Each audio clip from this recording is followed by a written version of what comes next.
Sir আপনি যখন এই কথা বললেন, কালকে মিস্টার আজম আমাদের কাছে এসেছিল, উনি একটা দরখাস্ত দিয়েছেন, ওখানে উল্লেখ করেছেন যে আপনি টাকা না দিলে ওনার প্রজেক্টটা আপনি করতে দিতেন না, আর এই ব্যাপারে আপনি বারবার ওনাকে প্রেশার দিচ্ছিলেন এবং সে লাস্টে আপনি 2% একটা সমঝোতা হয়, প্রকল্পের কাজের অর্থের 2% আপনাকে দেওয়া হবে। তো এই স্যার উনি আমাদেরকে যেটা বললেন যে এটা আপনি ওনাকে বাধাগ্রস্ত করছিলেন, কাজ স্লো করে দিচ্ছিলেন, আর না দেওয়া পর্যন্ত হতো না। এই ব্যাপারে আপনার মন্তব্য কি? এখন তো অনেকে অনেক কিছু বলতে পারে। অ্যাকচুয়ালি আমি কাজ বন্ধ করে দেয় আর কি, আমার সে সময় আপনার মন্ত্রীও ছিলাম এবং পার্টিতে এবং মন্ত্রণালয় না পাওয়ায় আমি রাজনৈতিকভাবে আমি একটু দূরে ছিলাম, ক্ষমতার একটু কেন্দ্রবিন্দু থেকে দূরে ছিলাম। আমি ওনাকে কাজ কিভাবে বন্ধ করি, আগে তো এই বিষয়টা আসবে, কারণ এই কোম্পানিকে সাথে সে অনেকদিন কাজ করে। তিনি নিজেই আমার বাসায় এসে বলছে যে দীর্ঘদিন হচ্ছে না, আপনি একটু সহায়তা করেন। এটা ঠিক না, এমন তো অনেকে অনেক কিছু বলতে পারে। আচ্ছা স্যার, আপনার এই টাকাটা আপনি বলছেন আপনি 2 কোটি টাকা নিয়েছেন, 2 কোটি না, ওইরকমই না, কিন্তু উনি তো বললো 2,97,00,000 টাকা। হিসাবে যেটা আছে ওনার চেক গুলো আমাদের দেখিয়েছেন। ওই তো হিসাবে যেটা ওইটাই, আমি তো এখানে বসে আপনার হিসাব করি, আমি বলছি 27 মিলিয়নের 2% যেটা হয়েছে। তাই স্যার, কিন্তু সেটা আসে, আপনি কিন্তু আমাদেরকে হিসাব দিয়েছিলেন 2 কোটি টাকা। 2.5 কোটি মতো, যে হিসাবে করে ধরা ছিল, ডলার বোধ একটু বেশি। স্যার ওইটার ডিস্ট্রিবিউশনটা কি ছিল জানেন স্যার? ওটা তো বলছি তো, ডিস্ট্রিবিউশন ওই যে আপনার রেহানারে 50 আর ওইখানে 50 বাড়িয়ে সব আমার, আর বাকি 50 কোথায় দিয়েছেন স্যার? বাংলা বাড়িতে একটা লোনের টাকা। ও পত্রিকা। আচ্ছা, তো সেখানে আপনি বলছেন 2.5 কোটি ছিল। না, ওইটা হিসাবই দাম, এখন তো আমাদের কোনো হিসাব নাই, উনি তো চেকেই দিচ্ছেন। হ্যাঁ, উনি 2,97,000। ওই চেকের 27 মিলিয়ন ডলারের যেটা আছে ওইটা।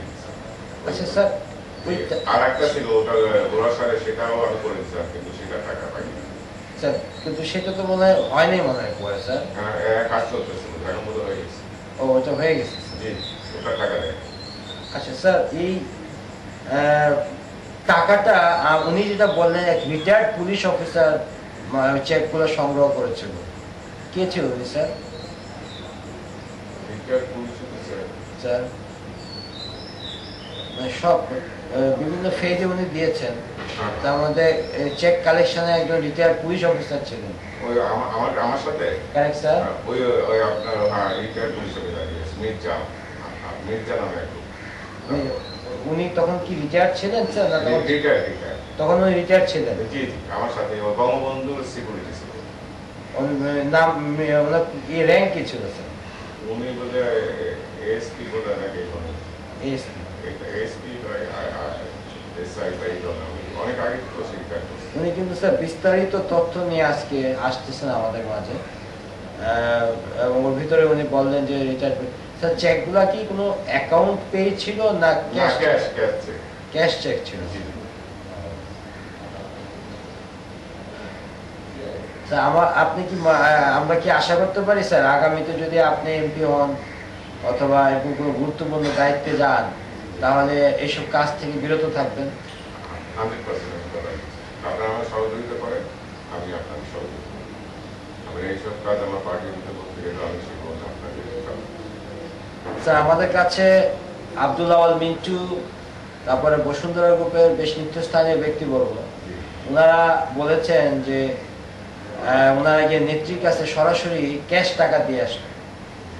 তো আমার দৃঢ় বিশ্বাস আপনি একজন অভিজ্ঞ সদস্য হিসাবে এই জিনিসটা সম্বন্ধে অবগত ছিলেন, তো আপনারা কি নেত্রীকে এই ব্যাপারে একটু নিষেধ করেননি? যে আসলে এটা আসলে পলিটিক্স একটা কালচার হয়ে গেছে, আমি খোলামেলা বলছি। আচ্ছা স্যার, এটা পলিটিক্যাল একটা কালচার হয়ে গেছিল, অনেক পলিটিক্যাল পার্টির নেতারা এইরকম ভাবে বিভিন্ন জায়গায় টাকা নেয়, টাকা নিয়ে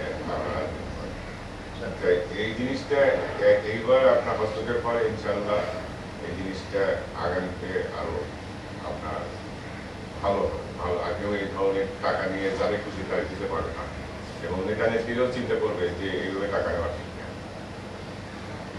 আচ্ছা স্যার, ওই যে আপনি যেটা বললেন ডিস্ট্রিবিউশনের ক্ষেত্রে শেখ রেহানাকে 50 লক্ষ দেওয়া হয়, হ্যাঁ, তো আপনি কি মনে করেন না শেখ রেহানা তো বিদেশে থাকে, টাকা না, তো ওটা বিদেশে- ওটা আসলে পাওয়া রেহানা ওটা মানে পার্টির জন্য রাখতে দিচ্ছেন তার কাছে, যেহেতু তিনি গণভবনে থাকে এখানে নারিয়া রেহানার কাছে রাখতে দিচ্ছে। আচ্ছা স্যার, পার্টির টাকা কেন বোনের হাতে যাবে? পার্টির টাকা পার্টির কোষাধ্যক্ষর কাছে যাবে। না, ওইখানটা হয়তো পরে অন্য কারণে হয়তো শিফট হয়ে গেছে। তো অন্যখানে শিফট তা বোনের মাধ্যমে হবে কেন স্যার? কোষাধ্যক্ষ তো ওই জন্য আছে না স্যার পার্টিতে। না, উনি হয়তো উনি ভাবছেন যে আমাকে কোষাধ্যক্ষ কাছে নিয়ে টাকা দেবো, সে আমাকে অনেক যাই হোক, এটা ভালো মন্দ হয়েছে আর কি।